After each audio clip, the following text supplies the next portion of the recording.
Hello everyone, welcome back to the workshop. Today we are going to be going over how I polish my work. So this is going to be a little two-part series. I plan on shooting another video tomorrow. I have a whole stack of bowls to do, and I'm going to shoot a little tutorial on how to actually polish a bowl or just polish any sort of work or surface. But today I just want to take a real quick moment and explain the theory behind polishing. Now this is what I was taught by a guy by the name of Wayne Apgar.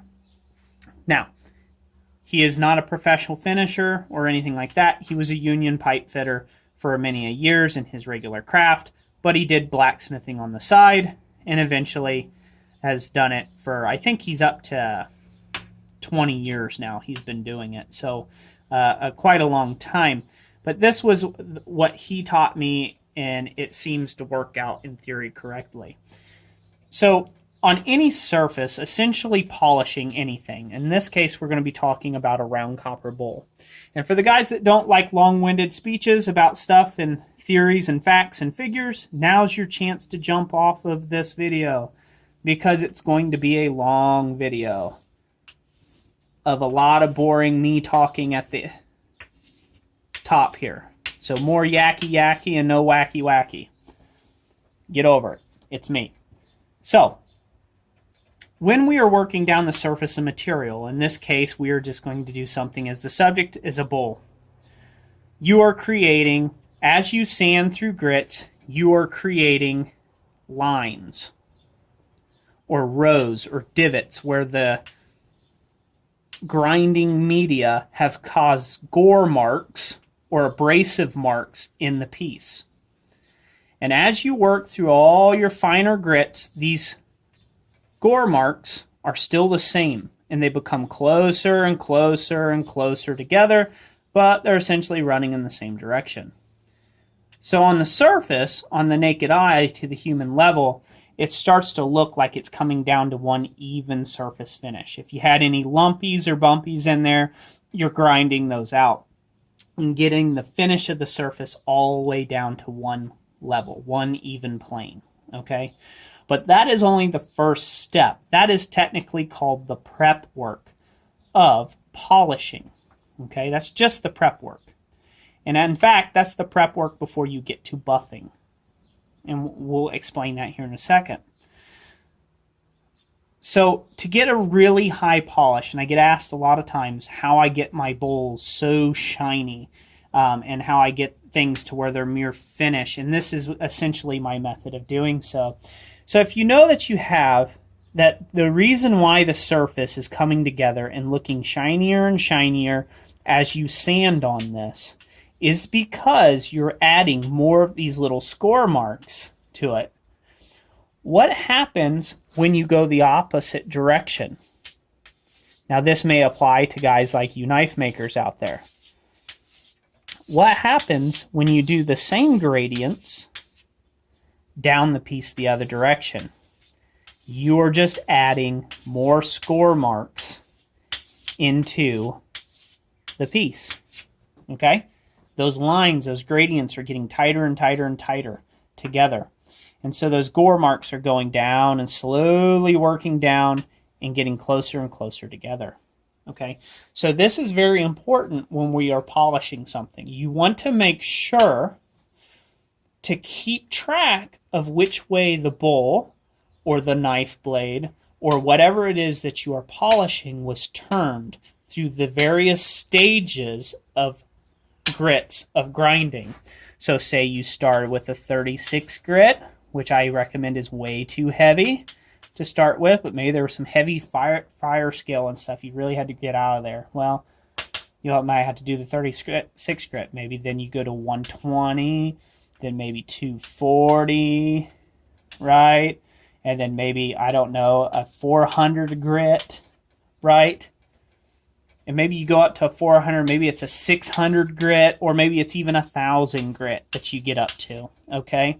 As you go through all these various grades of grinding, you want to take and keep track of which way you had the piece turned per grit thing.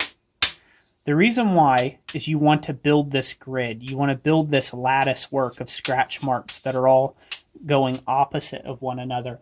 And the reason for that being is if they were all going in one way, like cornrows, in the finished polish, you will see those lines develop. Once you polish something to mere finish, you will see those very small, light surface undulations, and you won't be able to get them out at that stage. You will have to go back and rework them down. So I have found this to be true in the 1,800 or so bowls that I have forged and produced for my clients. So if there's guys out there that have body finishing shops and things like that, or have done extensive finishing work, and you call bogus on me, then just give us some facts there on what it is. But this is what I have found to be true. So I try to work a piece, so whether it's a round piece, it's a dome, it's a whatever, it could be a triangle, it doesn't matter, to work things square-like. So this way I'm creating a cross-hatching like you see here. When it comes to the final bit where we're going to start buffing and polishing, and yes, those are two separate steps, and no, they don't do the same thing. When we get to that final stage, you want to have had the surface material. The finer you go in grit on your sanding, the higher or the brighter the finish will be able to be once you get to your polishing. So, I will explain that step now. Hopefully I can find a rag here. So I'm going to sweep this away. Excuse it, it's getting blurry. Okay, hopefully it's refocused. There you go. Yep, everything's focused. Okay. So now what are we doing? Okay, well, I'm going to explain to you what buffing actually does. So, buffing, in this case, in our bowl, we're going to picture a bowl here for a second. And we're going to picture all these little score marks, okay? And I'm going to draw them proud of the surface. Just so this way, for illustration purposes, I'm going to draw all these proud of the surface, okay? So you've got all these little tiny score marks in your bowl. This is the end grain. As you ground through, you have a lot of this surface now standing straight up. The grain is standing straight up, looking at you. This provides you a matte finish. As the light comes in, okay, it bounces around in here and stays a bit before it refracts out, okay? It doesn't come just straight back at you like you would see in a mirror finish. As the light comes in, it fills these gaps and it sends these wayward light rays opposite directions that you would not otherwise know where they're going. So all your end grains are standing up like this, and so therefore they are absorbing the light that is being input on the surface. And so therefore it looks like a matte finish. What we're going to do when we are getting to the buffing stage, get rid of these little light marks here. When we get to the buffing stage, what we are doing with the buffing stage are we're essentially breaking down or bending, if you want to think of it in this nature, we are breaking down that end grain. We're flattening it out. Okay? That's why it's important to think of the direction. Okay? We're flattening this end grain out. And I'm drawing this really horrible, but you guys are just going to have to bear with me. We're flattening that end grain out when we're buffing. Okay, and in here, you'll get some buffing compound that'll fill in a little bit and stuff, and you have to get that out. You got to buff all that out. But this is why that checkered pattern, paying attention to the way you ran your grain, is because you want to buff it opposite of this way. So if your grains are running this way, if your gore marks or your sand lines were going this way at first, you want to run the buffer that way, across them, in order to take and break those end grains down and flatten them out. And you say, wow, Roy, well, this is a lot of science for this. Well, I don't know how much scientific value this has, but this is the way that I was taught, and it just makes sense to me. And, well, you know, it's panned out in my work. So it's what I know. The next step in this now that this surface, once again, we're just pretending this is a bowl that I'm doing tomorrow, and I'm going to be showing this in action. Now that these are broken down, now we have a surface that looks like it's polished, but it is not. It is a buffed surface. A buffed surface will now reflect more light out, but it still has these little pits and valleys in here, and we need to work those off further. So the next step in that process is to come in and polish. And when you polish, that's when you're working those valleys and those bumps all into one nice, even, uniform surface. And now, when light hits, it comes straight back at you. And that's what that refracting straight back at you is what gives you that mirror-like appearance. This thing applies the same if you're polishing knife blades or axes or whatever you're doing. I see a lot of people who struggle with this. So say you've got yourself your little, I'm going to draw the ugliest knife in the world, but I'm not a knife maker, and so, you know, that's just how it is. You guys will just have to deal with it. Point is, there, you've got your knife, right? You got your knife. Here's your blade.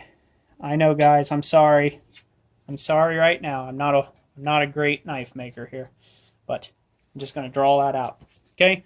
So now, say you have your big blade there, okay? Most of your grinding, or at least what I have seen in the past, most of the grinding is done in this direction, okay? The problem is I see a lot of people, and this is flat. This is a flat surface, so this should be a lot easier to get perfectly smooth and clean. The problem is I see a lot of people polishing in the same direction, okay, buffing and polishing in the same direction in which they ground the blade.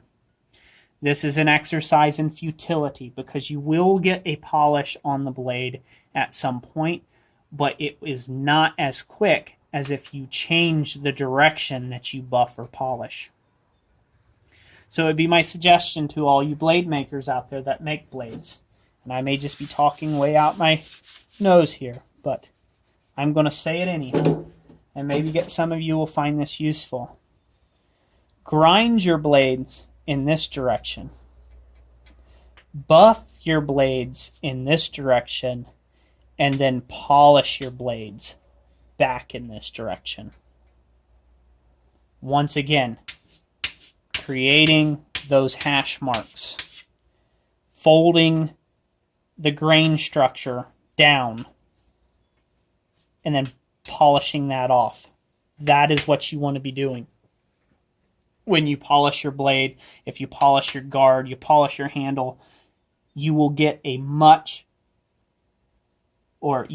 far superior finish on your blade that everybody loves and likes and admires, that mirror finish and that sheen right back in your face, and be able to see your face in your blade. You will achieve that a lot quicker and a lot more efficient by doing so. So that's it for today. I'm going to go ahead and dry up this little thing. Polishing is one of those things I do a lot of in my work, and I have had to find ways of making things efficient. And if you spend, I don't know, I probably spend maybe in my busy season, probably maybe good 100 hours, maybe, I would say, at a buffer, at a polisher. So at 100 hours, in at a buffer or polisher, you begin to start noticing little nuances. And as long as I've always kept to this system that Wayne Apgar taught me, it has always panned out well for me. And whenever I've deviated from it, it seemed to have taken longer to end up getting out scratch marks and things of that nature. when I go over the actual polishing, I'll go over the different compounds that can be used with buffing and polishing. It's a very short list for me because it's just what I use. There's a ton of different options out there. You guys would have to do a research for whatever you're working with. But yeah, all buffing and polishing compounds are not the same.